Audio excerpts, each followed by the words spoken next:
téléspectateurs, bonsoir et bienvenue au programme spécial.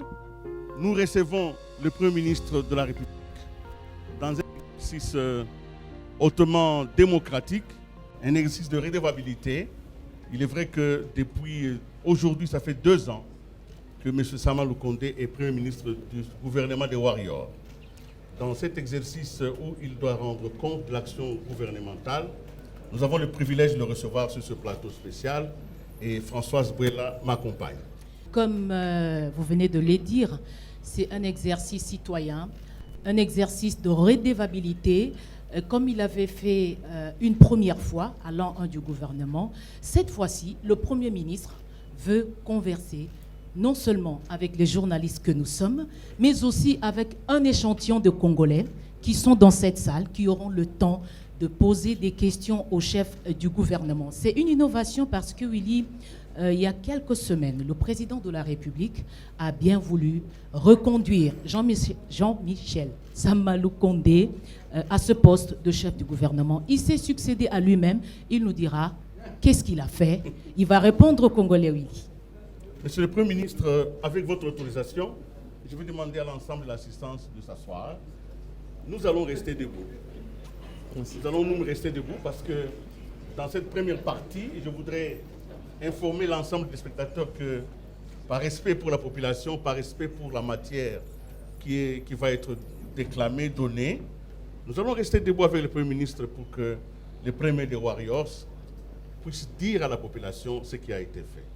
Dans un second moment, Françoise, nous aurons des questions du public et peut-être à ce moment-là, nous pourrions avoir les repos du guerrier. Mais pour le moment, nous sommes dans la bataille de la communication. Monsieur le Premier ministre, vous avez été reconduit à votre poste, mais ça fait 2 ans que vous êtes dans une action. Et parce qu'il s'agit de l'action, nous allons y aller directement dans le fond de la question. Votre gouvernement est allé à l'Assemblée nationale avec des engagements précis. Vous avez circonscrit votre action dans 3 axes. Aujourd'hui, 2 ans après, quels sont devenus les axes que vous avez vous-même déclinés et qu'est-ce qui a vraiment été fait? Je vous en prie. Bonsoir Willy, bonsoir Françoise. Je suis, comme d'habitude, très heureux de vous retrouver ici ce soir dans cet exercice dans lequel nous nous sommes inscrits dès le début de notre action gouvernementale, celui de la redevabilité. Nous avions dit que nous sommes un gouvernement qui a été placé sous la confiance de son Excellence Monsieur le Président de la République, ensuite investi par le Parlement le 26 avril 2021. Et depuis ce moment où nous œuvrons pour la population, nous devons lui rendre compte. Il y a exactement 1 année, nous nous sommes livrés au même exercice. Nous avions fait ce que nous avions appelé en ce temps une ouverture de bal. Nous avons dit, le Premier ministre, qui est le chef du gouvernement, vient donner vraiment une vue d'ensemble de l'action gouvernementale. Et par la suite, ça va être suivi par chaque ministre qui est responsable de son secteur, qui va aussi rendre compte à la population et dire de manière détaillée, en tout cas plus détaillée que ce que je vais faire ce soir, ce qui est mené dans chaque secteur. Alors, nous avions été au Parlement et présenté une vision, en tout cas du chef de l'État, qui se déclinait en un État fort, prospère et solidaire. Voilà ce qui était voulu et on a décliné un certain nombre d'actions dans chacun de ces axes qui devaient être menés par les différents ministères sectoriels qui sont ici avec nous. Et je crois que dans le dernier exercice que nous avions fait, nous avions aussi rappelé les missions précises à l'intérieur de ces axes qui nous avaient été données. Nous avions en priorité la question de la sécurité qui nous avait été donnée comme première mission, bien sûr avec la partie est de la République démocratique du Congo qui était et est encore aujourd'hui le théâtre où nous subissons toutes ces violences et cette agression que nous avons vis-à-vis du Rwanda avec ses supplétifs du M23. Nous avions la question de la santé avec une mission qui nous avait été donnée, en tout cas de mettre en place le système de couverture santé universelle, tout au moins l'amorcer. Et nous avions aussi le devoir d'assurer la continuité de la gratuité de l'enseignement parce que programme phare annoncé par le président de la République, constitutionnellement énoncé, et avec le devoir du gouvernement de maintenir ce qui avait déjà commencé dans cette action de la gratuité de l'enseignement. Mais à côté de cela, nous avions d'autres grandes questions qui venaient, notamment mettre en avant ces questions de bonne gouvernance. Nous avions pour devoir de pouvoir finaliser l'accord que nous devions avoir avec le FMI, mais à côté de cela, d'autres réformes qui devaient suivre pour pouvoir nous permettre d'avoir les moyens de notre politique.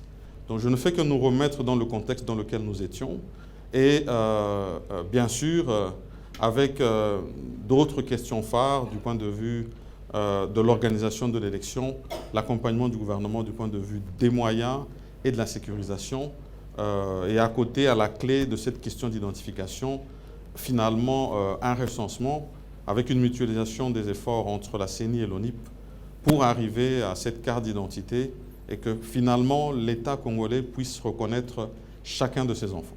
Monsieur le Premier ministre, quand vous regardez les chemins parcourus, nous allons entrer en détail tout à l'heure avec Françoise, est-ce que vous êtes un homme satisfait ce soir? Est-ce que le chemin parcouru correspond à la marche, à la détermination, à ce que vous aviez vous-même souhaité jusqu'à ce soir, aujourd'hui? Je crois que je me mettrai à ce moment-là à la place de la population que nous servons et me dire vraiment, est-ce que je peux considérer que d'où je suis, la population est satisfaite? Je pense que la réponse serait qu'elle n'est pas totalement satisfaite. Même s'il y a des avancées dans d'autres secteurs, ils ont encore soif à ce que dans d'autres, ils puissent voir d'autres avancées. Mais nous, du point de vue du gouvernement, nous restons concentrés sur la déclinaison de l'action que nous devons mener. Et de ce point de vue, nous avons des points de satisfaction. Ces points de satisfaction, je peux les donner à certains niveaux. On a parlé des 3 axes qui nous ont été déclinés. Sur ces 3 axes, nous avions la question de la sécurité, la guerre à l'Est. Et depuis ce moment-là, nous avions reçu une demande claire qui nous avait été faite à ce moment-là par non seulement la classe politique des provinces du Nord Kivu, de l'Ituri et même d'une partie du Sud Kivu sur le besoin d'avoir un état de siège. Nous l'avons mis en place en collaboration avec le Parlement. Et une fois que cela a été fait, nous nous sommes très vite rendus compte qu'il fallait absolument une montée en puissance de nos forces. Ça veut dire arriver à renforcer nos forces de sécurité.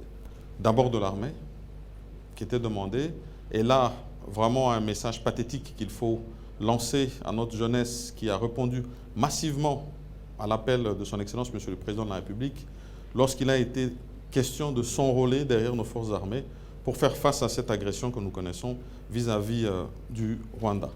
Et nous avons aussi voulu que dans ces zones, nous puissions travailler de manière à ce que, dans les processus dans lesquels nous étions engagés, pour les forces qui souhaitaient bien sûr se rendre et rentrer à la vie civile normale, mettre ce programme de démobilisation, de désarmement et de réinsertion sociale. Donc de ce point de vue-là, nous sommes avancés et nous avons dit que nous devions continuer cette action sans désemparer jusqu'à ce que nous allions avoir la paix dans cette partie de la République. Je n'ai pas besoin d'aborder, peut-être que je le ferai tout à l'heure, tous les autres aspects diplomatiques dans lesquels nous nous sommes lancés pour nous garantir ce succès. C'est un combat difficile, avec à la tête son Excellence Monsieur le Président de la République, qui nécessite que chaque Congolais soit mobilisé pour garantir que jamais un seul centimètre de la République démocratique du Congo ne soit perdu. Oui, là. Monsieur le Premier ministre, vous reconnaissez sur le point de la sécurité qu'il y a beaucoup de difficultés, mais comment vous expliquez l'augmentation de recettes de l'État en ce moment où vous faites où le pays fait face à une agression extérieure et on continue à réclamer que malgré cette embellie, la redistribution n'est pas équitable. Est-ce que c'était facile pendant ces 2 ans de travailler avec ça? Je vais mentionner qu'en ce qui concerne l'accroissement des recettes, ici, la République démocratique du Congo est à féliciter du fait de sa résilience. Parce qu'effectivement, lorsque le gouvernement se met en place, nous trouvons une croissance à 4,2 et nous venons d'une crise forte Covid-19 et il nous faut à ce moment-là garantir du point de vue non seulement de l'engagement que nous avions avec nos partenaires, à ce moment-là le Fonds monétaire international avec qui nous arrivons à conclure notre contrat FEC, celui qui est un appui budgétaire. Et puis à côté de ça, nous avons un suivi en termes de bonne gouvernance à appliquer avec 3 secteurs clés, notamment le ministère du Budget, le ministère des Finances, ainsi que la Banque centrale du pays, qui forme cette troïka et qui doit vraiment travailler à la stabilité macroéconomique. Ces 3 secteurs sont à féliciter parce qu'ils sont parvenus à maintenir un cap qui nous a permis d'avoir une croissance au-dessus de la moyenne.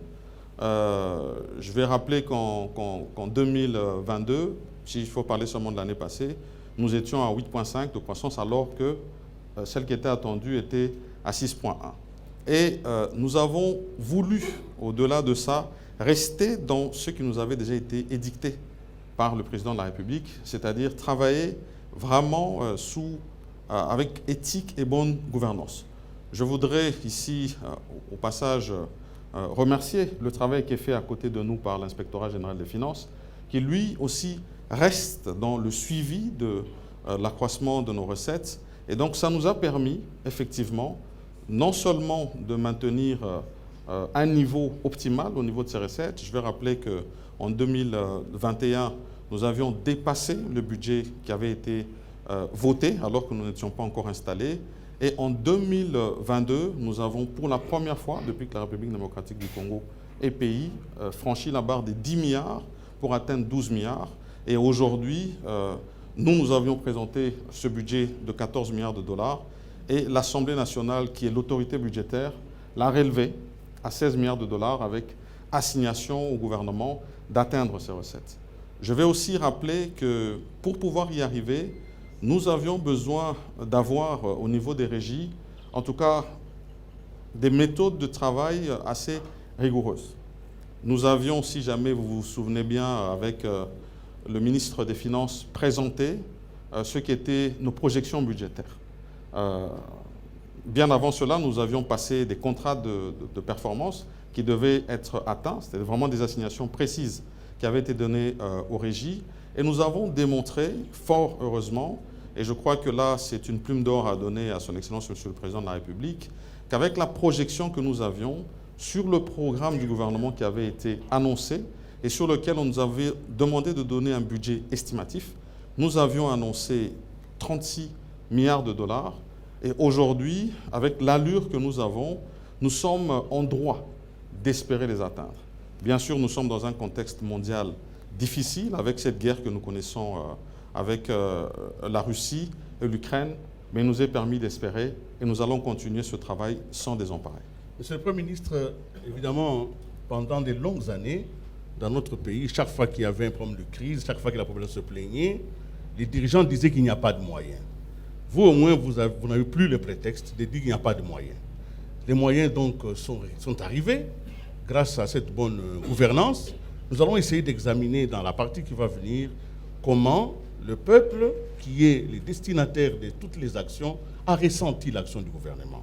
Si, avec votre autorisation, nous allons vous demander de vous asseoir, de prendre place, pour que nous puissions passer à la deuxième partie.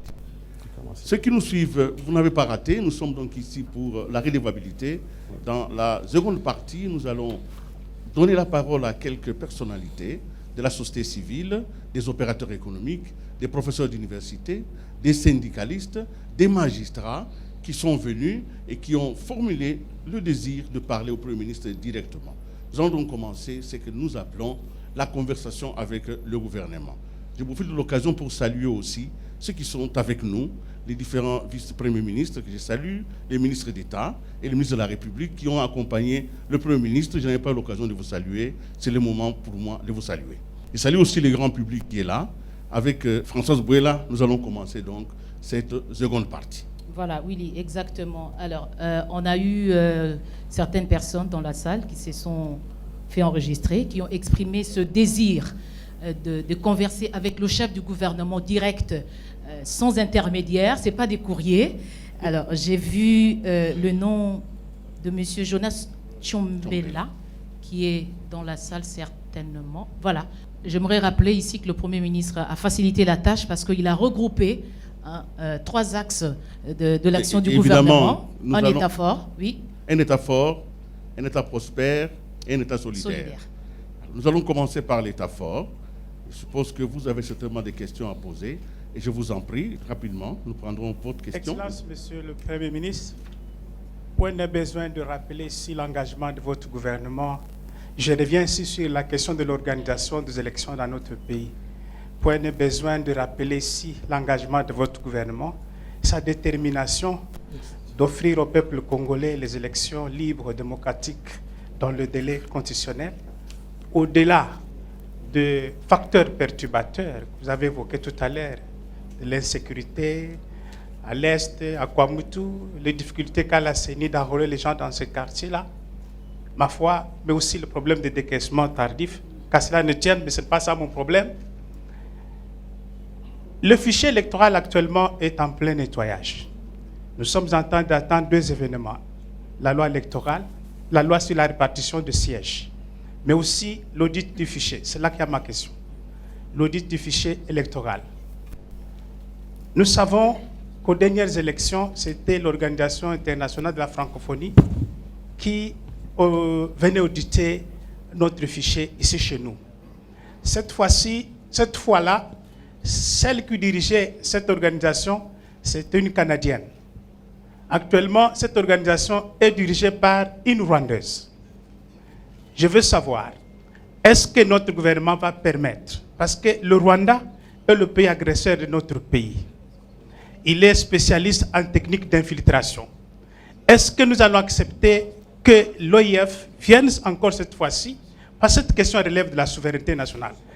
Est-ce que nous allons accepter que le Rwanda ou bien l'OIF vienne encore cette fois-ci auditer notre fichier électoral et laisser nos données stratégiques à la portée de cette organisation qui risque de poser d'autres problèmes, de nous infiltrer? Merci. Évidemment, les questions sont assez longues. Vous allez poser la question directement. Je voudrais que nous prenions 2 questions dans le sujet de l'État fort. Monsieur Joseph Tchombela, vous avez posé la question. Je crois que Madame Joséphine Mbela est là. Maître Joséphine Mbela est là. Voilà. Prenez la parole, vous posez directement la question. Merci beaucoup pour la parole. Excellence, Monsieur le Premier ministre, je pense que pour que l'on comprenne toute ma question, je vais quand même essayer de reprendre un peu les axes dans le programme d'action du gouvernement. En avril 2021, votre gouvernement avait été investi sur base d'un programme ayant une ambition de construire un État fort, prospère et solidaire. Dans les piliers 2.1, le grand 1, je veux dire, axe 4, paragraphes 25 et 26, et pilier 4, axe 12, paragraphe 66, votre programme avait pris les engagements, notamment d'installer toutes les juridictions administratives et judiciaires dans tout le pays en veillant à une meilleure cartographie judiciaire, construire et réhabiliter les infrastructures judiciaires et pénitentiaires équipées, libérer les budgets de fonctionnement du pouvoir judiciaire sous forme de dotation et créer au sein des parquets de l'ordre judiciaire des sections chargées de lutte contre la corruption, la fraude fiscale, le blanchiment des capitaux, ainsi que le détournement des deniers publics. Ainsi, ma question, je vais vous la poser. Comment expliquez-vous que 2 ans après, aucun résultat concret n'ait été réalisé par rapport à ces engagements, avec comme conséquence que l'accès à la justice, le fonctionnement de la justice, l'amélioration des conditions carcérales et la lutte contre la corruption restent sans solution? Et d'ailleurs, en vous entendant parler, vous n'avez pas mentionné la justice. Vous avez évoqué des autres questions en omettant la justice. Merci. Merci. Donc ici, je vais chaque fois essayer de rencontrer l'action gouvernementale que nous sommes en train de mener et les questions qui sont posées. En ce qui concerne les élections, je vais rappeler que notre mission, en tant que gouvernement, c'était de garantir l'accompagnement de la CENI, d'abord du point de vue financier, et puis à côté de cela, la sécurisation du processus. Et de ce point de vue, nous nous sommes engagés avec la CENI à ce que nous puissions avoir des décaissements réguliers à son endroit pour lui permettre de mener son action. Certes, cela arrive aussi dans un contexte où nous avons une situation sécuritaire à l'Est difficile et qui nous demande d'être le plus rationnel possible dans notre manière de travailler. Mais indépendamment de ces difficultés, aujourd'hui, nous avons assuré ce qui pouvait être fait en 2021, lorsque nous sommes arrivés, en 2022, pour atteindre un peu plus de 530 millions de dollars aujourd'hui. Et nous demandons à ce qu'avec la CENI, nous puissions travailler sur la rationalisation de ce budget. Il faut rappeler qu'ici, chaque fois, on a toujours mentionné le budget de la CENI comme étant celui qui est à 1 ou 1,2 milliard de dollars. C'est resté comme un peu une rhétorique. Mais ici, nous devons chaque fois essayer de nous adapter à nos moyens et garantir au fait des élections de qualité. Fort heureusement, nous avons en face de nous une CENI très responsable, avec laquelle nous avançons à chaque pas et pour lesquels nous sommes obligés de répondre, en tout cas de manière conséquente, aux besoins qui nous sont exprimés. Maintenant, à côté de cela, vous avez mentionné aussi cette question sécuritaire dans laquelle nous sommes. Nous avons commencé l'enrôlement de tous les électeurs, du moins en tout cas la CENI l'a fait. Elle a fait une cartographie et elle est allée par étapes. Et aujourd'hui, elle est dans la zone la plus difficile. Il faut dire que même si, effectivement, à côté de ce qu'elle fait, elle a pu reconfigurer au fait ses bureaux en tenant compte des personnes qui sont déplacées, nous lui demandons tous les jours de maximiser le travail qui est fait, spécialement dans les 2 territoires dans lesquels nous avons le plus de difficultés, sur les 145 territoires que nous connaissons, notamment au niveau de Rutshuru et au niveau de Irumu. Et donc, aujourd'hui, elle a commencé déjà cette question de collationnement, et c'est une étape importante, parce que d'abord, elle va déterminer, d'une part, le nombre de sièges par circonscription, et puis au-delà de ça, nous, ce qui est attendu, parce que j'ai parlé de cette question de mutualisation, ça va permettre à ce que, dans les accords qui sont prévus avec l'ONIP, il y a un transfert de ce fichier une fois qu'il sera complètement bouclé et qu'il sera toiletté, d'avoir ce transfert qui sera fait à l'ONIP et finalement, pour la première fois depuis 1984, avoir le fichier initial de la population. Et l'ONIP va pouvoir continuer son travail pour les autres couches de la population et mettre des récépissés pour ceux qui sont éligibles à une carte d'identité et finalement aboutir à ce processus parce que c'est un engagement phare dans lequel nous nous sommes engagés et nous tenons absolument à y arriver. Maintenant, ce qui concerne la question, vous vous demandez si nous allons, par souveraineté, accepter que ce fichier soit édité par l'OIF ou pas. Rappelez-vous d'abord qu'au moment où le processus commence, la CENI fait appel à tous les témoins. Elle veut que tout le monde puisse voir le travail qu'elle fait. Que ce soit les acteurs pro-pouvoir, que ce soit les acteurs de l'opposition, que ce soit la société civile dont vous êtes issus, que ce soit les organismes internationaux, ils ont le droit de venir et nous accompagner. Mais à la fin, selon la demande qui est faite par ces différents acteurs, parce que, rappelez-vous, même pour justement les élections passées, toute la demande qui avait été faite sur l'audit du fichier, il n'y avait pas que l'OIF, il y avait plusieurs organismes qui étaient là. Et la CENI décide de l'éligibilité de l'organisme qui peut venir auditer son fichier. Ici, nous avons 2 organes séparés. Moi, je pense que tout ce qui sera mis en avant au moment de cette question, ça sera notre souveraineté. Parce que nous sommes souverains et nous décidons quel est l'acteur qui peut venir auditer ou pas. La CENI, qui a toute la responsabilité de donner une réponse en toute indépendance à cette question qui soit posée, tiendra compte de cette souveraineté, j'en suis convaincu. Alors, en ce qui concerne la question de Madame Joséphine, sur la question de la justice, Tout d'abord, ici, il faut mentionner que c'est plusieurs réponses qu'il faut donner. Parce que dans la question, vous êtes revenu d'abord sur les conditions dans lesquelles sont traités notre personnel de justice. Vous avez parlé des infrastructures. Et finalement, vous êtes arrivé à un constat. Un constat de dire que rien n'est fait. Moi, je ne dirais pas que rien n'est fait. Moi, je dirais que dans ce secteur, nous avons aujourd'hui l'ambition de rencontrer la demande. Parce qu'il faut en tout cas reconnaître qu'il y a un déficit. D'où ce programme dans lequel nous nous sommes engagés de nous dire qu'il nous faut d'abord avoir ce recrutement des 5000 magistrats qui vont nous permettre d'avoir une meilleure couverture judiciaire. Et à côté de cela, nous voulons qu'à côté du programme sur lequel nous sommes axés sur les 145 territoires, de la même manière que nous avons commencé avec les bâtiments administratifs, nous puissions faire suivre à côté de ces bâtiments administratifs des bâtiments qui pourront permettre cette distribution de la justice, notamment ces tribunaux de paix dont vous avez parlé. Mais c'est un long chemin parce que c'est un grand chantier que nous avons trouvé. Nous avons décidé de nous y engager, autant d'ailleurs même que nous avons aussi ces questions carcérales, où aujourd'hui nous n'avons pas suffisamment de prisons dans le pays. Nous avons des prisons qui sont vétustes et pour la plupart surpeuplées, et sur lesquelles aujourd'hui nous allons sur des solutions innovantes. Je peux donner cet exemple qui est fait à Goma, par exemple, où nous faisons un partenariat pour avoir une délocalisation de la prison et finalement des plus grands espaces et des meilleures conditions. À ce stade, nous nous efforçons de mettre des moyens à la disposition de ces prisons pour pallier aux problèmes alimentaires ainsi que des soins médicaux.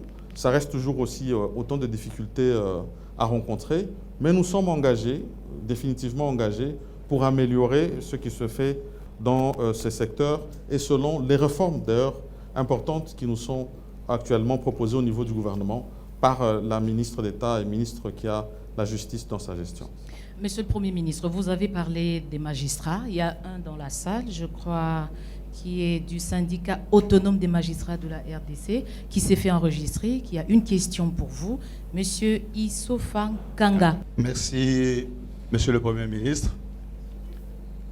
Nous reconnaissons les efforts de votre gouvernement depuis l'année passée. Sur le plan social, certes, il y a des avancées. Comme vous l'avez reconnu, il y a beaucoup encore à faire. Monsieur le Premier ministre, vous parlez de 5000 magistrats à recruter. Je reviens à la question, pour quelle infrastructure? Au jour d'aujourd'hui, nous avons les cours d'appel, les parquets généraux, les tribunaux de grande instance, qui n'ont pas de bâtiments. Croyez-vous qu'avec ces recrutements, la prise en charge sera correcte et l'administration de la justice sera également correcte? Et également, ça fait bientôt plusieurs années. Nous espérions qu'avec votre gouvernement, les choses changeraient. Mais 2 ans après, les juridictions fonctionnent sans frais de fonctionnement. Comment la justice peut-elle être rendue sans frais de fonctionnement, sans infrastructure et surtout, dernièrement, des magistrats réhabilités qui, 2 mois durant, sont toujours impayés? Voilà, donc tout d'abord, je vais remercier Monsieur le magistrat, Monsieur Issofa, pour la question qui a été posée, qui est un peu en relation avec déjà la première question qui m'a été posée. Je l'ai dit ici, vraiment en toute humilité, que c'est un vaste chantier. Et nous avons voulu, en tout cas du moins du point de vue des infrastructures, le mettre à côté du programme des 145 territoires dans lesquels nous sommes axés, parce qu'à ce moment-là, dans cette entité qui est choisie, on est sûr d'atteindre l'administrer au niveau du territoire, là où aussi il y a une demande. Ensuite, un déficit du point de vue du personnel, c'est les 5000 qui viennent, mais que nous allons recruter de manière responsable. Ça me permet d'aborder peut-être une question qui va aussi se retrouver sur la question de la solidarité. C'est le travail que nous faisons au niveau de la fonction publique. Et ici, on parle d'amélioration des conditions de nos employés qui sont de la fonction publique. Ici, en l'occurrence, même si c'est un statut spécial aussi, les magistrats, c'est de rappeler que nous, et ça a été très honnête de le dire, ça fait plusieurs années que ce problème perdure, nous trouvons une situation où nous avons d'une part quelques personnes qui sont mécanisées, reconnues par l'État. D'autre part, nous avons des personnes qui sont avec nous, qui sont mécanisées mais sans revenus. Et puis nous avons ce que nous appelons des nouvelles unités qui sont dans différents services avec lesquels nous travaillons et qui ne sont pas aussi reconnus ni payés.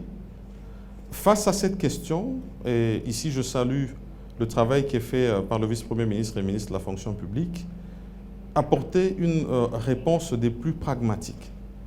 C'est de dire, nous garantir que finalement, nous appliquons une certaine justice sociale. Nous ne voulons pas, d'une part, continuer à améliorer les conditions des uns sans tenir compte des autres et ne même pas les reconnaître. Et donc, ce travail qui est fait pour arriver tous les jours, non seulement à reconnaître ceux qui doivent être reconnus et leur permettre d'accéder à un revenu, mais à côté de cela, faire aussi un travail pour ceux qui finalement ont atteint l'âge de la retraite pour pouvoir les mettre à la retraite. Cette question reviendra certainement au moment venu et je pourrai donner encore un peu plus de détails. Mais dans tous les cas, ici aussi en ce qui concerne les magistrats, le besoin d'aller de manière responsable et graduelle sur le recrutement qui doit être fait en garantissant finalement qu'ils puissent bénéficier à un salaire et celui qui a été dicté, celui qui serait dicté par rapport au budget. Voilà. Voilà, Monsieur le Premier ministre, nous allons prendre un peu de la hauteur. Il y a des femmes qui sont intéressées à la question de la prospérité, je ne sais pas pourquoi. 3 se sont prononcées.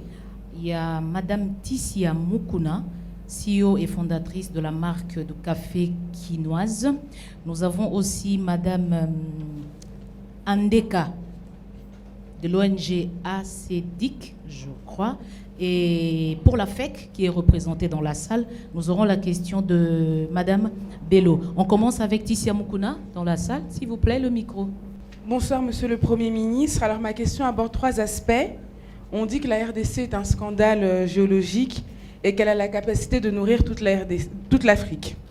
Or, récemment, avec la pénurie de maïs dans le Grand Katanga, le ministre de l'Économie a fait le choix de tourner sa solution vers la Zambie et aussi l'Afrique du Sud. Monsieur le Premier ministre, pour développer l'entrepreneuriat et favoriser les PME congolaises, notamment créer des millionnaires, voici mes 3 questions.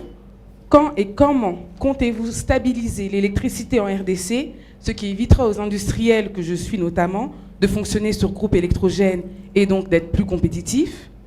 Quand et comment comptez-vous supprimer les taxes qui étouffent les entrepreneurs et pour lesquels on ne voit aucune contrepartie et qui sont nombreuses et se répètent? Et enfin, quand comptez-vous, vous, le gouvernement, être les premiers clients du Made in RDC? J'espère qu'on a prévu de boire du café la quinoise, que votre costume est au Castle ou encore que les mobiliers viennent de Luc Ambrosio. Parce que sinon, vous ne soutenez pas les entrepreneurs congolais. Je vais bien sûr vous remercier, Madame Tissia, pour cette question. Tout d'abord, je vais mentionner que le monde a été choqué. Le monde a pris un grand choc. Lorsque nous avons connu cette guerre entre la Russie et l'Ukraine, tout de suite, on s'est rendu compte de notre dépendance de l'extérieur. Pas seulement nous, hein. Les autres pays africains aussi, et même d'autres pays du monde. On s'est rendu compte pour la première fois, et je crois que beaucoup de gens sont finalement allés chercher sur la carte où se trouvait l'Ukraine. Pays dont on n'entendait pas beaucoup parler, mais qui finalement, fournisseur de blé à outrance dans plusieurs pays et fournisseur de plusieurs produits de première nécessité. Et donc, le choc, du moins ici ressenti, en République démocratique du Congo, c'est celui de dire nous devons faire face à cette difficulté. Première option, c'est de se dire, et ça peut répondre à une partie de votre question, c'est de se dire, pour ces produits de première nécessité, nous sommes obligés d'avoir une politique fiscale spéciale pour garantir que nous ne puissions pas avoir une inflation ici chez nous en République démocratique du Congo. C'est une mesure phare qui est prise et ça permet de contenir un tant soit peu. Parce que même si aujourd'hui nous connaissons une certaine inflation ici chez nous en République démocratique du Congo, mais il faudrait aussi la comparer avec ce qui se fait à l'extérieur. Et je pense, si jamais vous faites cet exercice, que vous vous rendrez compte que ici le choc a été atténué. Première mesure qui est prise. Et donc, oui, on peut prendre des mesures fiscales parce que vous avez parlé des taxes qui pourraient être réduites, mais elles ne peuvent se faire que dans une certaine mesure et pour garantir aussi les recettes de l'État. Mais pour des produits de première nécessité, absolument, nous sommes obligés d'appliquer une politique fiscale spéciale et je pense que vous avez vu que sur cette TVA que nous avions annulée sur ces produits, nous avons pris des décrets pour renouveler au fait la décision que nous avions prise et cela pour garantir ce côté social de notre population. À côté de cela, comme autre mesure, parce que je pense que c'est important d'en parler, souvent on en parle moins, c'est que ici, chez nous, sur ces produits de première nécessité, nous sommes directement impactés par le prix du carburant. Parce que ce prix du carburant détermine finalement aussi le prix des denrées, du fait qu'elles sont déplacées, en tout cas des provinces productrices, vers les grandes agglomérations, comme ici Kinshasa, c'est le cas, nous recevons des produits qui viennent du Congo central, du Grand Bandundu et par la voie fluviale du Grand Équateur. Et donc, nous, à ce niveau-là, nous avons dû prendre aussi des mesures. Parce que comme partout ailleurs, comme on l'a suivi au travers des ondes, nous aurions dû avoir une hausse, en tout cas drastique, des prix des produits pétroliers. Mais nous n'avons pas vécu ça ici. Et souvent, on pose la question, on dit oui, on fait plus de recettes, mais finalement, ces recettes, où est-ce que nous les mettons? Nous les mettons dans nos rémunérations, parce qu'il faut garantir le fonctionnement de l'État, mais nous le mettons aussi dans d'autres secteurs clés pour garantir justement ces chocs que nous avons connus. Et là, le cas précis, c'est de dire, pour le carburant, que nous puissions subventionner, que nous puissions donner, payer un manque à gagner sur le prix du carburant. Donc, en réalité, pour chaque Congolais qui s'est rendu à la station, qu'il a trouvé un prix à la pompe, sachez qu'une quotité d'un minimum de 1 500 francs, et ça diminue ces derniers temps, a été pris par l'État et a garanti finalement que nous puissions maîtriser ces prix de ces denrées. Alors, je tenais à faire cette entrée en matière pour revenir maintenant sur d'autres questions qui sont revenues, en disant, tiens, il nous faut diversifier notre économie. Comment est-ce que nous travaillons sur la diversification de cette économie? Nous avons des secteurs clés dans lesquels nous devons produire. Le Congo, scandale géologique, mais aussi du point de vue de l'agriculture, parce qu'on connaît notre capacité. On dit que nous sommes le grenier, si pas de l'Afrique, et même du monde, et qu'on pourrait nourrir le monde entier. Et donc, l'agriculture qui doit être mise en avant, la pêche et l'élevage, et le secteur productif en général, avec des développements de chaînes de valeur ici, chez nous. Fort heureusement, au niveau du gouvernement, parce que nous sommes un gouvernement de réforme, nous avons revu notre plan national stratégique de développement. Cela s'est fait avec notre ministre de l'Industrie et déterminé finalement ce que nous appelons des zones économiques spéciales. Et dans ces zones économiques spéciales, nous garantissons une certaine priorité du point de vue de l'énergie, du point de vue fiscal, pour garantir que dans ces zones, nous puissions être compétitifs, nous puissions avoir de la valeur ajoutée et finalement rencontrer ces chocs. Aujourd'hui, nous en avons 6 en développement au travers de la République ici à Kinshasa, dans le Katanga, dans le Kasaï, dans le Grand Kivu et bientôt à l'Équateur. Je suis sûr et certain que le ministre de l'Industrie, dans le cadre de la redevabilité, parce que chaque ministre devra le faire, je l'ai annoncé, donnera plus de détails là-dessus. Et à ce moment-là, on vous invitera, madame, vous qui avez cette industrie qui produit ce café, de vous intéresser à ces zones, de vous inscrire pour avoir un espace d'exploitation et avoir accès à tous ces avantages que nous mettons dans ces zones économiques spéciales, et vous pourrez être compétitive. Et je peux garantir qu'à ce moment-là, tout le café, à côté de cela, on pourra même y mettre des incitatifs pour que votre produit soit mis un peu en priorité. Ça peut se faire avec le ministre du Commerce extérieur, du point de vue de ces incitatifs, et vous permettre d'être le premier produit congolais, en tout cas en matière de café, consommé ici. Et pour ma veste, soyez convaincus que prochainement, je vais consulter au Casol. Merci. Monsieur le Premier ministre, avant que nous puissions aller au dernier élément qui est l'État solidaire, permettez que je fasse une petite incise sur la prospérité recherchée par nous tous. Comment se conjugue ce programme spécial? Comment est-ce qu'il s'accroche aux 3 axes? À quel moment il peut garantir la prospérité dont nous avons besoin? Le programme des 145 territoires, c'est un programme phare du gouvernement qui découle, en tout cas, de la vision directe de son Excellence, Monsieur le Président de la République, qui a voulu rencontrer 2 aspects. Le premier aspect, c'est d'abord le développement à la base. Ce développement à la base, avec une entité choisie, parce qu'on veut atteindre chaque Congolais, là où il se trouve. Nous avons pris, en tout cas, une entité de base phare, qui est le territoire. Et nous avons dit, dans les domaines dans lesquels nous nous sommes inscrits, du point de vue du développement, nous devons garantir que nous avons ce développement au niveau des territoires. Mais à côté de ça, c'est important de noter ici que ça rencontre aussi une juste redistribution de nos richesses. Parce que c'est ça aussi qui évolue dans cette action édictée par le chef de l'État. Et donc, nous avions déjà les secteurs qui nous avaient été donnés, la sécurité, un État fort, ça veut dire avoir une présence de l'État. Nous avons ciblé les bâtiments administratifs et nous avons dit à côté, nous aurons ces autres infrastructures qui viendront par la suite, du point de vue de la justice, du point de vue des prisons carcérales. Et puis nous avons dit, le deuxième axe dans lequel nous nous sommes lancés, j'en ai parlé, c'est la santé. Aujourd'hui, on parle de couverture santé universelle. Nous avons mis en place ces 5 structures qui doivent pouvoir l'accompagner. Nous sommes déjà dans des phases pilotes, comme ici à Kinshasa, avec ces 9 zones de santé où nous assistons déjà à une gratuité de maternité. Et puis, nous avons l'enseignement, où nous avons dit, aujourd'hui, nous parlons de la gratuité de l'enseignement. Cette gratuité de l'enseignement a permis d'avoir un peu plus de 5 millions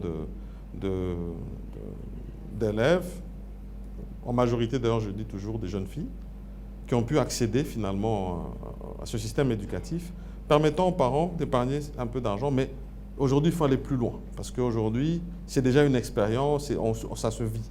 Mais ça demande aussi que nous puissions améliorer à partir de ce moment-là les conditions dans lesquelles nos enfants vont à l'école.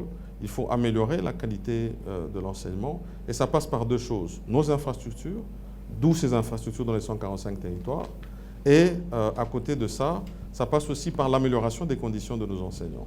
Et là, c'est des nouvelles écoles qui sont mécanisées, un peu plus de 20 000, si jamais il faut donner une statistique, parce que c'est important aussi d'en parler. Depuis que nous sommes là, c'est plus de 20 000 écoles mécanisées, mais au niveau des enseignants, c'est autant aussi d'enseignants qui sont pris. Nous trouvons la situation avec près de 440 000 enseignants qui sont mécanisés. Aujourd'hui, nous sommes à plus de 600 000. Et c'est pour garantir finalement que ces enseignants qui sont motivés puissent garantir cette qualité de l'enseignement à nos enfants et leur permettre de construire le beau Congo de demain. Merci, Monsieur le Premier ministre. Nous rentrons vers la salle, Françoise Bouela, pour prendre le dernier carré des questionnaires, parce que nous allons demander à Mme Kavira Imakile de prendre la parole pour poser sa question. Il sera suivi par M. Christian Ngoï Djouba et Mme Joséphine Mawete. Joyeux anniversaire. C'est une artiste. Joyeux anniversaire au gouvernement Sama Lukonde. Joyeux anniversaire. Les 2 ans, c'est fait. Et nos félicitations, monsieur le chef du gouvernement. Merci. Tous les artistes que je représente aujourd'hui, nous sommes reconnaissants et nous vous félicitons pour avoir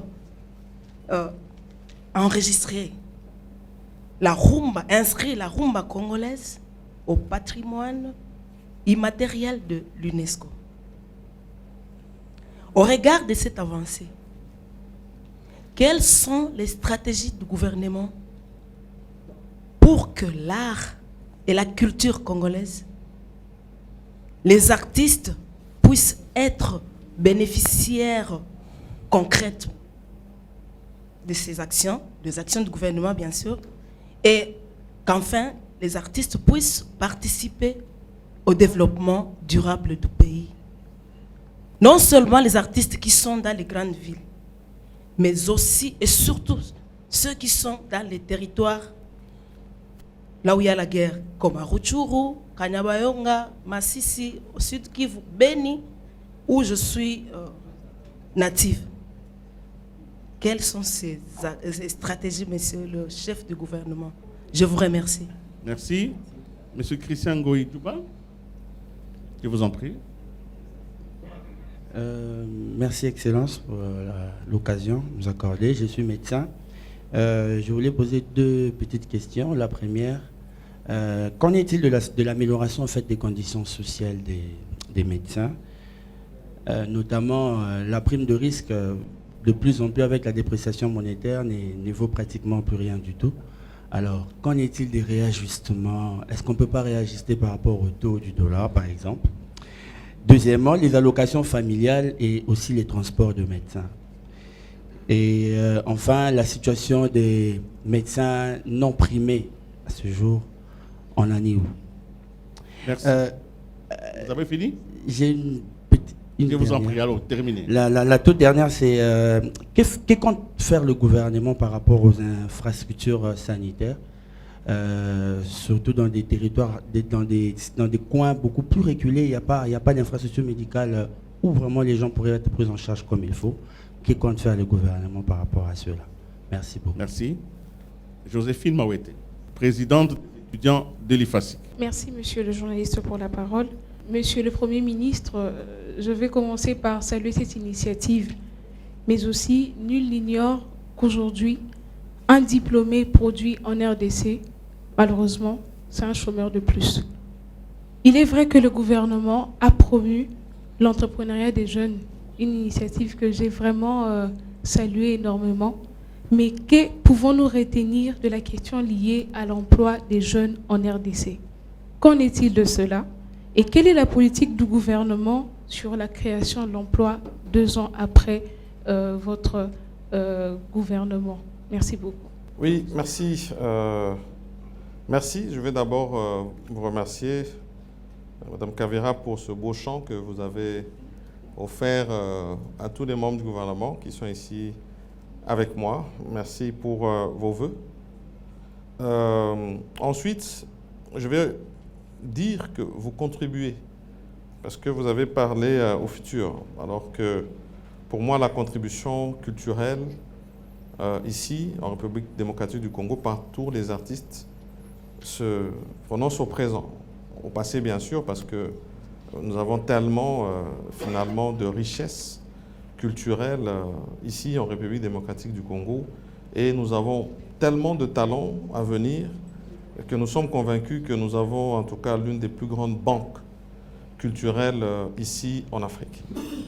Inscription de la rumba, effectivement, au patrimoine immatériel universel. Et puis, par la suite, tout ce combat qui est en train d'être mené pour que nous puissions avoir la restitution de nos biens qui sont parsemés partout au travers du monde. Nous avons commencé avec la Belgique et nous demandons à la ministre de la Culture de poursuivre cette action dans d'autres pays. Mais ici, parce que vous avez parlé de vous, les artistes, c'est de mentionner qu'il faut vous protéger. En réalité, les instruments, les textes, nous les avons, mais au niveau de l'application, il faut les renforcer pour faire cette lutte contre la contrefaçon qui ne vous permet pas, à ce stade, d'accéder en fait, à vos droits intellectuels d'auteur. Et là-dessus, je vais mentionner que nous sommes dans une nouvelle dynamique. Aujourd'hui, nous sommes dans un monde numérique. Et le gros de l'art passe par ces voies numériques. Fort heureusement, lors de l'avènement du gouvernement, nous avons un ministère du numérique qui est mis en place. Et dans le cadre des réformes, parce que j'ai dit que nous sommes un gouvernement des réformes, nous avons finalement ce code du numérique qui va ouvrir cet accès à cette cybercriminalité et va permettre finalement que vous puissiez vous retrouver du point de vue de cette contrefaçon. Pour les personnes qui sont dans ces zones, malheureusement, nous avons cette insécurité. Je pense que le plus grand cadeau que nous pouvons leur donner, avant même d'assurer qu'ils puissent bénéficier de leur talent artistique, c'est la paix. Donc, je voudrais vraiment que nous continuions à travailler sans désemparer pour cette paix dans cette partie de la République démocratique du Congo. Et à travers cette paix, ça ne pourra que valoriser leur talent artistique. Mais soyez rassurés que nous sommes à vos côtés, à côté des artistes. Et d'ailleurs, une grande invitation qui est donnée par rapport aux Jeux de la francophonie qui sont en train de venir. Nous avons un grand volet culturel, compétitif, et où nous devrons nous rassurer que la République démocratique du Congo est bien représentée et puisse nous rapporter des médailles ici à ces prochains Jeux. Alors, à côté de cela, on a parlé de la question des médecins. Je pense que j'ai décliné. J'ai dit que j'avais commencé. C'était comme si c'était prémonitoire parce que je savais que j'allais encore m'y retrouver parce que ça reste un secteur qui est le plus transversal possible. J'ai parlé de cette politique que nous avions au niveau de la fonction publique.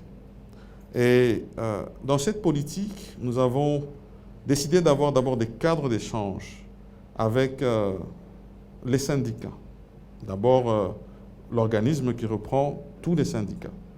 Et puis, au niveau des différents ministères sectoriels qui ont sous leur conduite, en tout cas, un certain nombre d'agents assez représentatifs. Nous avons ici le secteur de la santé, nous avons l'enseignement primaire, le secondaire, nous avons l'enseignement supérieur, où tous les jours, nous avons choisi de maintenir un dialogue franc. Un dialogue franc qui permet d'aborder, en fait, ces questions en toute responsabilité. Parce que ici, il faut d'abord mentionner que nous trouvons un passif, mais au nom de la continuité de l'État, nous nous inscrivons à répondre aux engagements qui avaient déjà été pris, mais nous le faisons en tenant compte de nos moyens. Le secteur de la santé est, et si je peux vraiment le dire en toute ouverture, sans risque d'être contredit, parce que nous suivons cette question avec le vice-premier ministre et ministre de la fonction publique, mais aussi avec le ministre de la Santé, qui a bénéficié de plus de mécanisation possible. Toutes tendances confondues. Parce que dans votre secteur, nous avons bien sûr les médecins, mais nous avons le personnel de santé en général qui sont à côté de vous. Et la politique que nous avons adoptée, c'était de dire, si nous prenons les médecins, que font-ils seuls si jamais ils n'ont pas d'anesthésiste à côté, s'ils n'ont pas d'infirmière à côté, s'ils n'ont pas du personnel qui peut garantir l'assainissement du milieu dans lequel ils travaillent.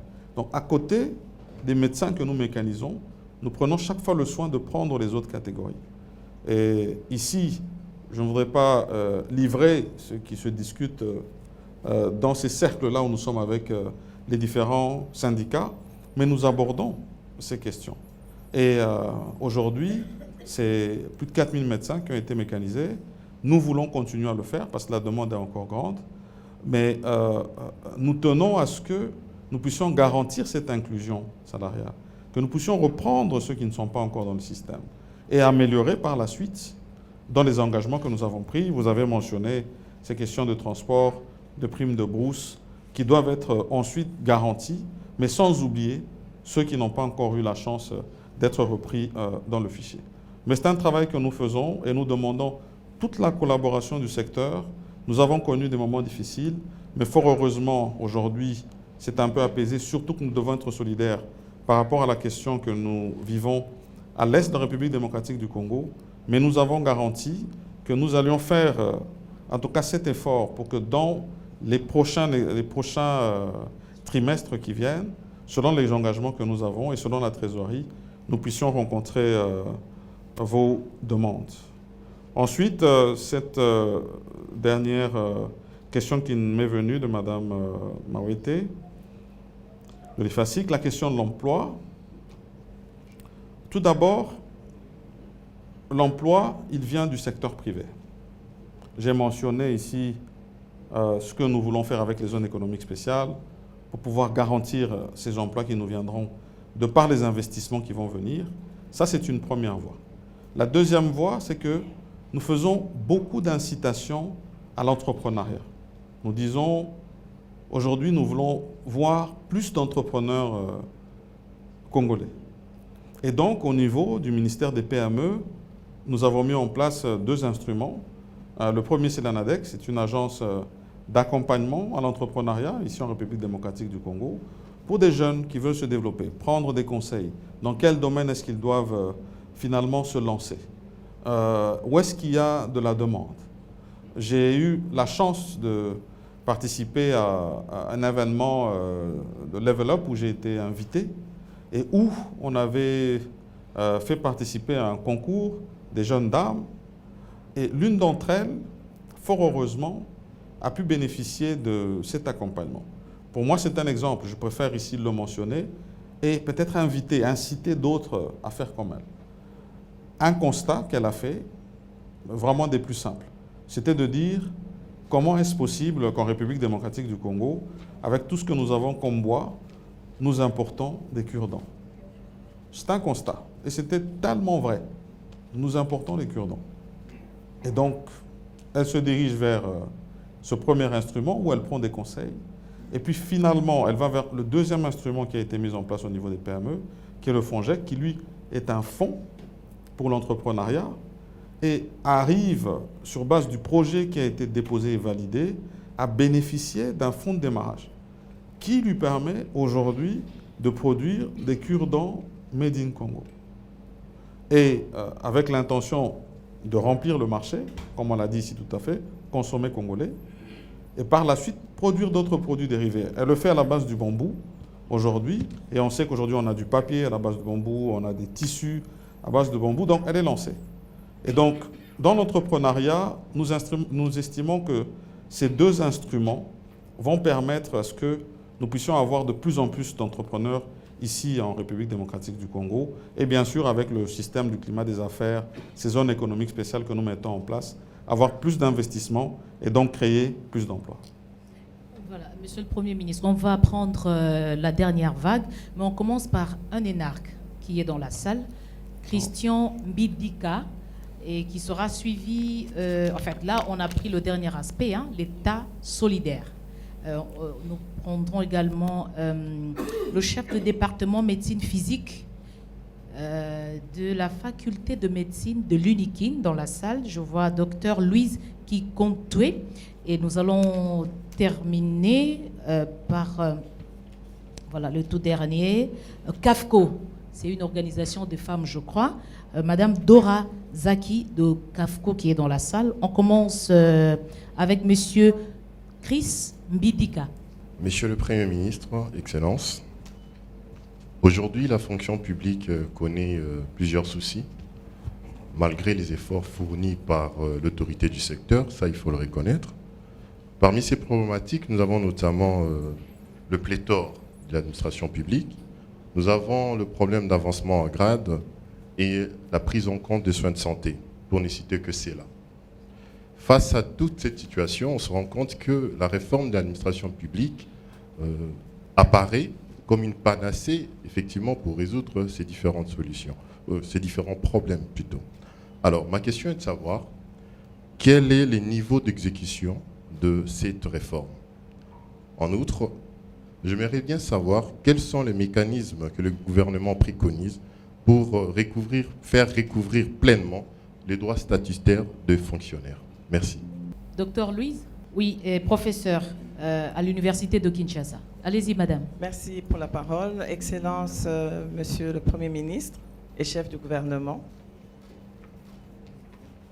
Évidemment, on a dit que je suis professeur et poser une question serait difficile, mais je vais soulever des petites questions qui pourront faire comprendre ou vous faire comprendre à tout le gouvernement le problème justement qu'il y a dans le domaine de l'enseignement. Parce que pour avoir un État fort, solidaire et prospère, il faut une éducation solide et un suivi dans cette éducation solide.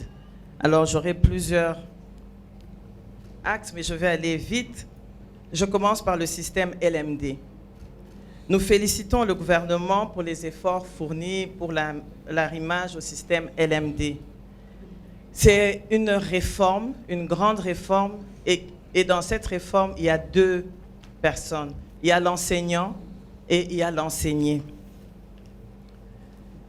Alors, malgré les efforts, il y a plusieurs questions qui restent encore sans réponse. Quelles sont les mesures prises pour accompagner l'enseignant à enseigner autrement?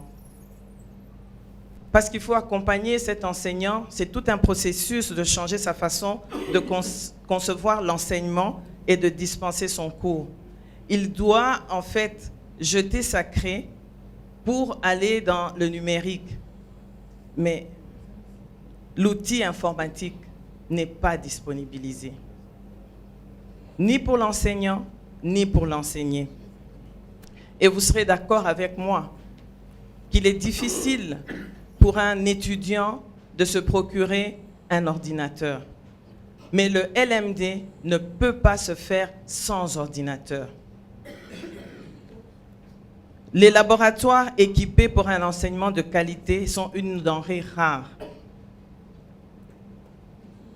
J'ouvre la parenthèse pour parler des cliniques universitaires qui sont un grand laboratoire là où on forme la majorité de tous les médecins et de tous les spécialistes en médecine dans notre pays.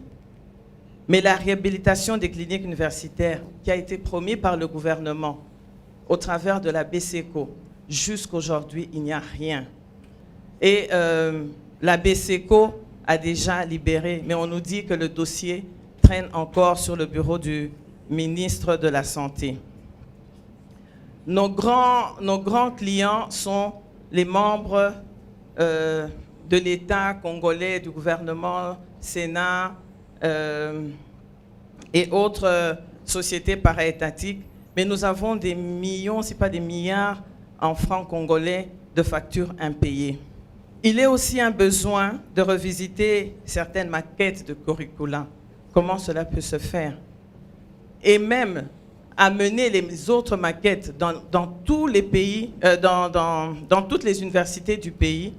Je crois que le gouvernement doit accompagner le ministre de l'ESU pour arriver à cela. Merci, professeur. Vous atterrissez déjà? Oui, je vais atterrir tout de suite. Quant à l'approche de la couverture santé universelle, je voudrais juste dire ceci. Quelle est l'approche? Avez-vous pensé justement à l'aspect des maladies chroniques non transmissibles, à l'aspect de la dégénérescence physique, à l'aspect de tout ce que tout Congolais, vous comme moi, nous pouvons aujourd'hui avoir un AVC, aujourd'hui avoir une arthrose, aujourd'hui avoir des problèmes des maladies pulmonaires qui vont vraiment détériorer notre qualité de vie. Et pour atterrir justement maintenant, la femme, une professeure d'université, vous dit que c'est vrai, elle n'est peut-être pas une politicienne, mais dans sa mission, elle doit faire la recherche. Entre-temps, les frais de recherche ne viennent pas. C'est une parenthèse pour le ministre de l'ESU. Elle doit enseigner mais elle doit aussi aider la nation. Donc, elle a une mission, elle doit rendre service à la nation. Vous cherchez des femmes compétentes. Je crois que les femmes professeurs sont là pour permettre l'équilibration, justement, de la participation de la femme par rapport à la participation de l'homme dans les postes de responsabilité et de prise de décision. Et je vais terminer en parlant de l'étudiant. Cet étudiant-là qui doit justement maintenant dans le système LMD, l'étudiant a une grande part parce que c'est lui qui est au centre de sa propre formation. Comment voulez-vous que cet étudiant, qui est logé loin du campus, qui n'a pas de bourse, donc il reste toute la journée affamé, cet étudiant, je salue, entre parenthèses, l'initiative de Trans Academia, qui est déjà une bonne chose, mais cet étudiant, même quand il prendrait Trans Academia, doit encore affronter les embouteillages. Et quand il arrive à la maison, il n'y a pas d'électricité. Mais nous, les enseignants, nous lui demandons d'être sur son ordinateur qu'il n'a pas et de participer à sa formation. Monsieur, Excellence, le Premier ministre de ce beau pays, dans vos 3 axes, où nous mettez-vous? Quelle est votre priorité pour nous? Donc c'est ça. Merci. La question, en fait. Hein. Oui. Il y avait le contexte et puis la question. Il y a beaucoup de questions. Où est-ce que vous mettez tout ce Mais que nous prenons le dernier. Il reste oui, un dernier. Kafko pour terminer. Merci, Excellence, de nous accorder la parole. Nous avons 3 assez petites questions. La première, c'est, tout en saluant tous les efforts du gouvernement pour augmenter le nombre de femmes dans les instances de prise de décision, pensez-vous, Excellence, que cela est suffisant? Ce que vous avez déjà fait jusque-là. Sinon, quels autres mécanismes et stratégies avez-vous mis en place pour utiliser au maximum toutes les intelligences féminines inexploitées jusqu'alors dans nos partis politiques et dans tous les autres secteurs de la vie nationale? Deuxièmement, nous voulons savoir le volume du budget affecté au secteur pro-pauvre, et particulièrement ce qui concerne le logement, l'accès à l'eau et à l'électricité, sans en dire plus. Et troisièmement, quel dispositif pour la sécurisation des femmes, des personnes et de leurs biens dans les chefferies, dans les milieux reculés, les villages et tout? Parce qu'apparemment, ceux qui sont au village ne sont pas sécurisés. C'est plus ici en ville, les autorités, les autres, mais pas ceux qui sont dans les territoires et là, dans les milieux reculés. J'ai dit, je vous remercie, Excellence. Merci, Madame Dora. Monsieur le Premier ministre Kafko, je crois que c'est le cadre de concertation de la femme. Très bien. Très bien. Merci. Merci d'abord à Chris, le jeune énarque, pour la question sur la fonction publique, une fois de plus. Tout d'abord, ici, toute la réforme qui est menée dans ce secteur, je l'ai rappelé, et je reste convaincu que pour que nous puissions atteindre véritablement cet état fort, il faudrait aussi que nous puissions avoir cette administration forte et organisée. Et donc, ici, lorsque le gouvernement arrive, et dans le cadre des échanges qu'il a avec le Fonds monétaire international, il nous a demandé une maîtrise sur la masse salariale. Cette maîtrise de la masse salariale passe par la maîtrise des effectifs. Si vous êtes à la fonction publique, vous savez qu'il y a un programme permanent d'identification. Parce que cela va permettre d'assainir le secteur, nous permettre de savoir quels sont les effectifs, parce qu'il y en a. Et finalement, le bénéfice que nous allons tirer de ces fictifs va permettre d'une part, parce que nous l'avons déjà commencé, cette première vague des 10 000 personnes que nous avons pu mettre à la retraite. Et ici, c'est un pas que nous faisons. Il faut savoir que même un voyage de 1000 km, il commence par le pas, le premier pas. Nous le faisons et nous ne voulons pas nous arrêter parce que les statistiques nous indiquent quand même plus de 200 000 personnes qui sont éligibles à la retraite. Et au-delà de cette question, nous avons aussi ces personnes à ce moment-là que nous devons reconnaître. mécanisé. Mais vous êtes allé sur d'autres problèmes. Vous dites qu'il faut l'amélioration des conditions, il faut l'avancement en grade. Mais je crois qu'il faut répondre à ces premières questions que j'ai données et puis revenir aussi sur cette question de montée en grade. C'est autant de fichiers qui avaient déjà été déposés au niveau du ministère de tutelle, mais qui demandent à ce qu'il y ait une étude minutieuse qui soit faite. Comme ça, nous garantissons que la décision que nous prenons, même s'il s'agit justement d'une montée en grade, c'est la bonne décision. Ici, je ne vais pas rappeler d'ailleurs des actions qui ont été menées dans ce sens-là en termes de reconnaissance. Nous avions la question du médecin qui avait été posée. Là aussi, il y avait une reconnaissance qui devait être faite sur des médecins qui n'avaient pas été admis sur statut. Je peux me tromper, c'était 1991.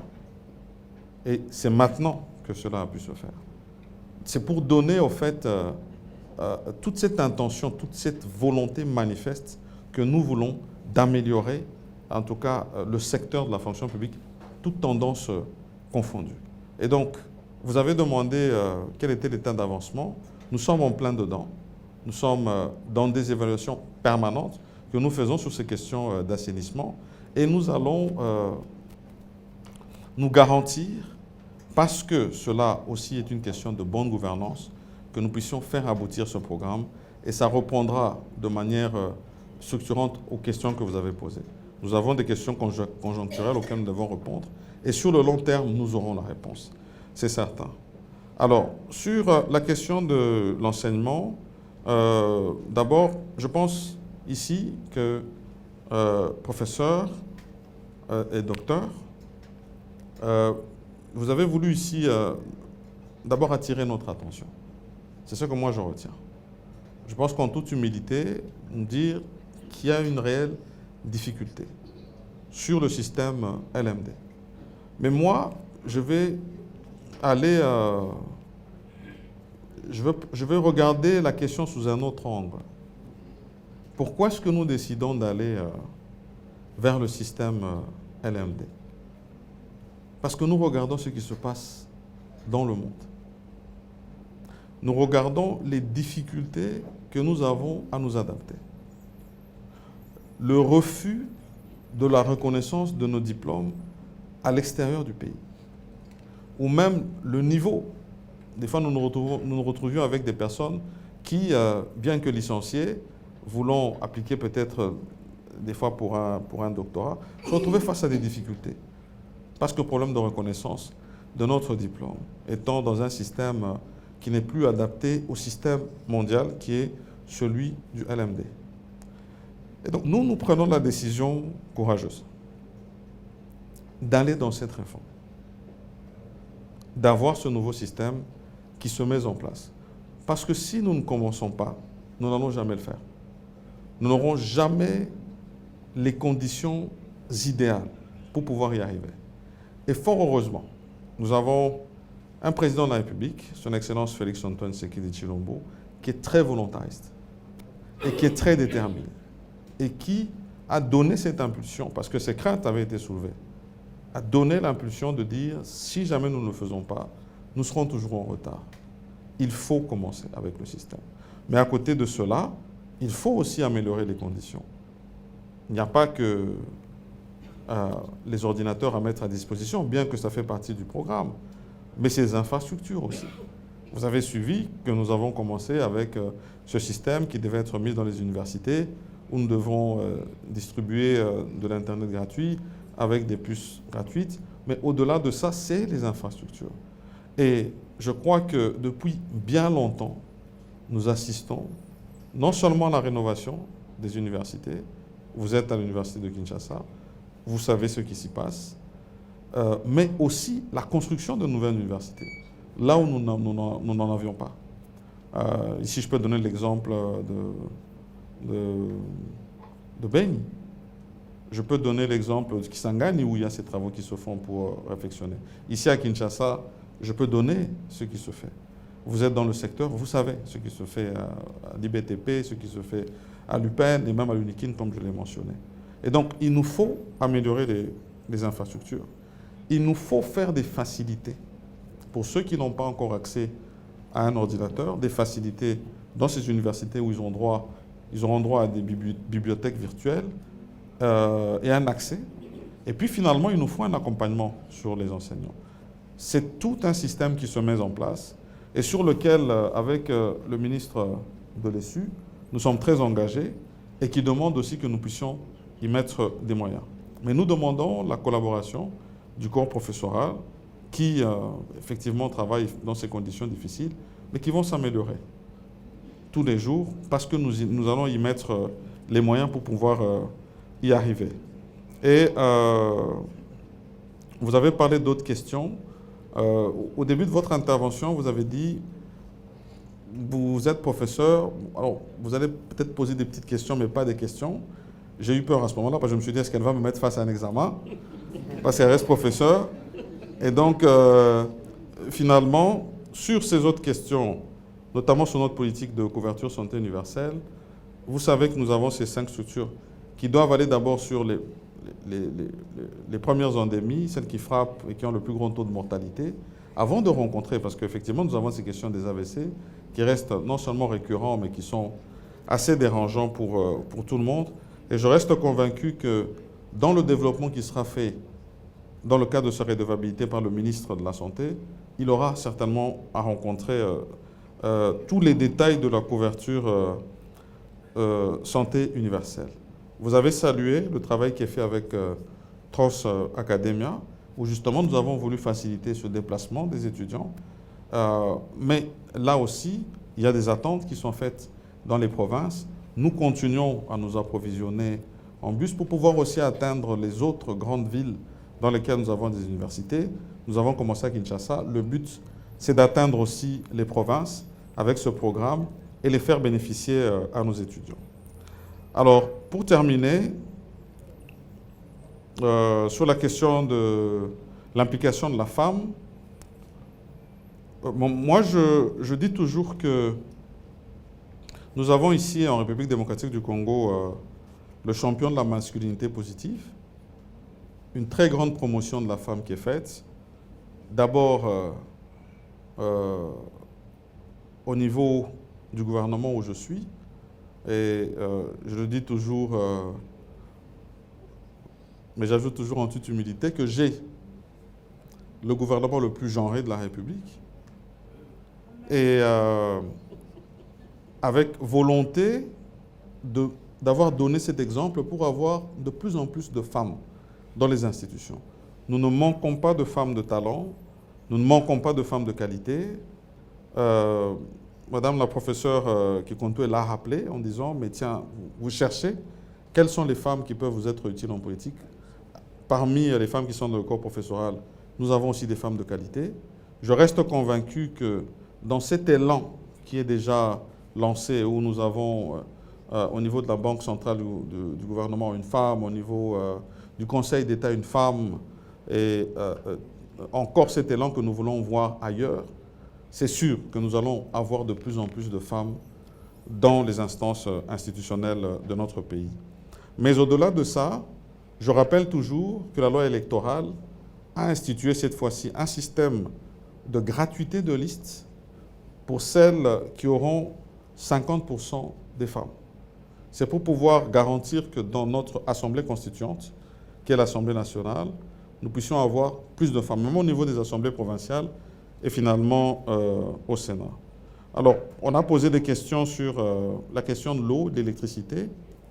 Ici, je vais rappeler d'abord que dans les grandes agglomérations, il y a tout un effort qui est fait pour améliorer l'accès à l'eau. Il y a des exemples que je peux donner, des inaugurations que nous avons faites récemment à Ozone, bien dans le programme de l'Embaïmbou, et qui permettent déjà aujourd'hui, de manière sensible, dans certaines parties de la ville, de voir que nous avons plus d'eau.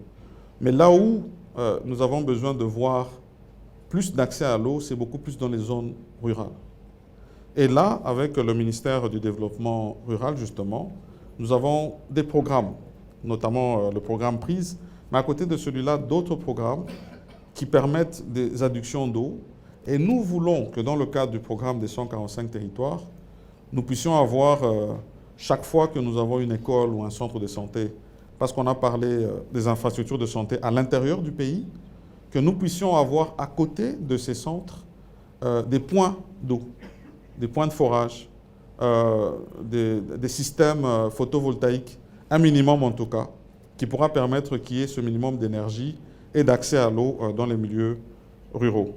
Alors, c'est important aussi de noter qu'au niveau justement rural, dans ce même programme, des programmes de renforcement des capacités des femmes pour garantir leur protection sociale, surtout dans le domaine agricole, mais au-delà de ça, parce que nous avons dit que nous avons cette responsabilité de la protection des biens et des personnes, j'ai donné le programme phare de recrutement au niveau de l'armée. Au niveau de la police, nous voulons faire exactement la même chose pour pouvoir nous garantir justement que nous puissions avoir plus de police de proximité dans les milieux ruraux et garantir cette protection dont vous avez parlé. Voilà ce que j'avais à dire et je vous remercie. Monsieur le Premier ministre, merci. Merci. Vous avez accompli votre promesse, celle de rendre compte à la nation de l'action gouvernementale. Vous venez de passer plus d'1 heure, non seulement avec nous les journalistes, mais aussi, surtout, avec des tranches vraiment très conscientes, et vous avez vous-même suivi la qualité des questions qui ont été posées aujourd'hui. Monsieur le Premier ministre, une nation prospère, une nation solidaire, une nation forte, mais ça doit être une nation unie. Maintenant, ce n'est plus la redevabilité, maintenant c'est la conscientisation. Je voudrais, pour terminer cette émission, que vous vous adressez à notre nation. Il y a certainement des gens qui n'ont pas été rencontrés par l'action gouvernementale, qui espèrent que demain passera peut-être l'appel qui va arranger leur route. Il y en a qui ont déjà été rencontrés par vos solutions. Mais tous sont des Congolais. Ce soir, ils veulent croire dans leur nation. Ils veulent se dire, même si nous avons des difficultés, nous restons une même nation. C'est à cela que je voudrais que vous puissiez adresser un mot ce soir et en cet instant précis. Mon premier message va s'adresser d'abord aux populations à l'Est de la République démocratique du Congo pour garantir que nous ne le dirons jamais assez. Nous l'avons fait du point de vue diplomatique sur toutes les tribunes, que ce soit aux Nations Unies, que ce soit au niveau de l'Union africaine, que ce soit au niveau de l'East African Community où nous siégeons, que ce soit au niveau de la SADC, nous avons porté la voix de la République démocratique du Congo pour dénoncer le mal qui s'y fait, cette agression que nous subissons du Rwanda et cette solidarité qui doit être donnée pour toutes ces populations qui souffrent, ces populations déplacées et qui ont besoin que tous les Congolais soient mobilisés pour cette cause qui est la paix en République démocratique du Congo. C'est d'abord à eux, en tout cas, que j'adresse le premier message et garantir que dans notre action, surtout cette question de souveraineté, nous rassurer, nous garantir que pas un seul centimètre de la République démocratique du Congo ne sera perdu. Ensuite, c'est dans tous ces programmes dans lesquels nous sommes lancés. C'est simplement de dire qu'il faut accompagner cette action parce que ça nécessite l'implication de tous. Ça demande aussi de la patience. Parce qu'aujourd'hui, nous avons compris que pour garantir cette résilience, j'ai parlé de cette question de l'agriculture, il nous faut des déplacements des biens et des personnes. Il nous faut des routes de desserte agricole. Nous avons un programme de routes de desserte agricole. Plus de 38 000 km qui seront faites dans le cadre du programme des 145 territoires. Et ici, l'innovation, c'est de toujours financer des programmes de manière à ce que nous ne puissions pas avoir des chantiers inachevés comme nous avons eu ici par le passé en République démocratique du Congo. Et donc, ces routes, nous devrons les faire ensemble. Nous devrons protéger ce patrimoine que nous allons construire ensemble et qui fera du Congo un grand et beau pays. Et aussi, c'est de rappeler que souvent, nous demandons de l'État. C'est une habitude, c'est un droit, parce que l'État a des obligations. Mais c'est important de noter aussi que chaque citoyen a des obligations vis-à-vis de l'État. J'ai parlé de la solidarité, du point de vue de notre souveraineté. Mais au-delà de ça, parce que ça va venir avec le ministère des Finances, nous aurons aussi bientôt là ces échanges sur ces responsabilités fiscales de chaque citoyen congolais pour avoir les moyens que notre nation mérite. Finalement, l'armée et la sécurité que notre pays mérite et l'image que nous devons aussi avoir à l'extérieur du pays et même cette solidarité que nous voulons avoir entre nous, donc ces égalités dans toutes nos provinces. Donc voilà un peu le mot de la fin que moi je voulais donner. Tant à dire, beaucoup à faire et j'espère qu'on aura d'autres occasions pour Merci beaucoup, Monsieur le Premier ministre. Merci vraiment beaucoup. Voilà. C'est donc, Françoise, la fin de ce programme spécial. Voilà. Un programme qui a été consacré à la redevabilité. Monsieur le Premier ministre, merci beaucoup. Je vous en prie. Merci nous allons... et à très vite. À très vite. Parce que l'exercice va se poursuivre avec d'autres membres du gouvernement. Merci. Monsieur le Premier ministre. Françoise, voilà. Si oui, Willy, on termine près de 2 heures d'échange avec le Premier ministre qui a parlé avec ceux qui représentent les différentes couches de la population. Je crois que humblement, il a reconnu ce qui a été fait et se lance dans la volonté d'améliorer les choses. Je crois que c'est ce qu'il faudrait retenir pour ce soir. Merci à vous tous qui allez nous suivre. Prenez le temps de suivre cette émission. Il y a des choses importantes qui ont été dites, mais dans la précipitation, peut-être que les meilleures parties vont vous échapper. Mais prenez le temps de suivre et on vous retrouve, Willy, très bientôt avec le même plaisir. Merci beaucoup. Merci à vous aussi. Merci.